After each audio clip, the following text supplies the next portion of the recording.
Okay, guys, ready?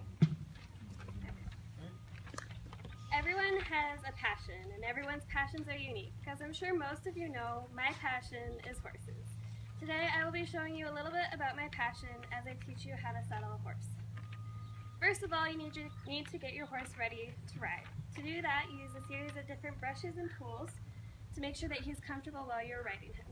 The first is the shedding blade. You use this during the parts of the year when your horse is shedding his winter or summer coat. The teeth here grip all the loose hair and pull it out. Next is the curry comb.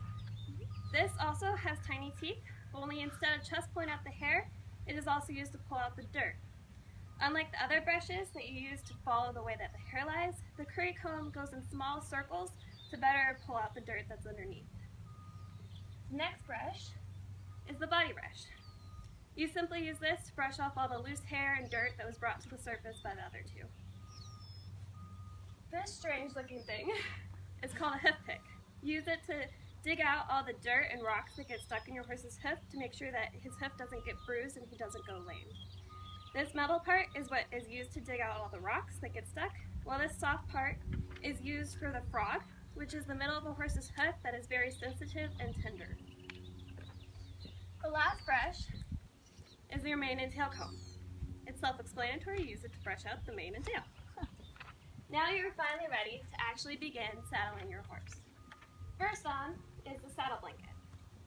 You want to place this on up to the horse's wither and make sure that it's evenly spaced placed on both sides. The wither is where the horse's neck meets the horse's back. Next on is the actual saddle.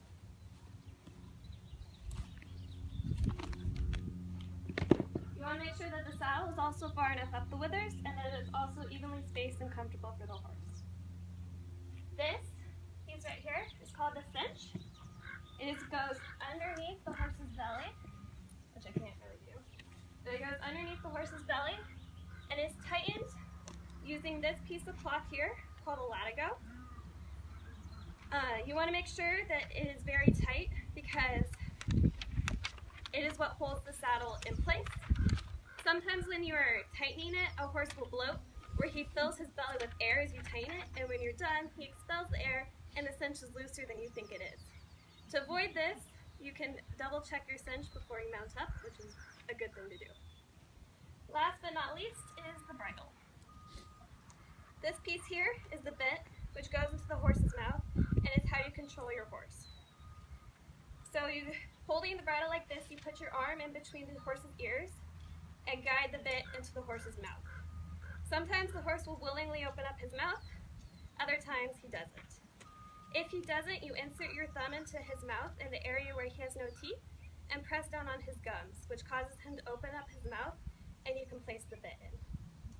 These are the reins. They are attached to the bit and are how you let the horse know what you want him to do. Taking the reins, you draw them over the horse's head and neck and all the way back to the saddle. Now you are ready to ride.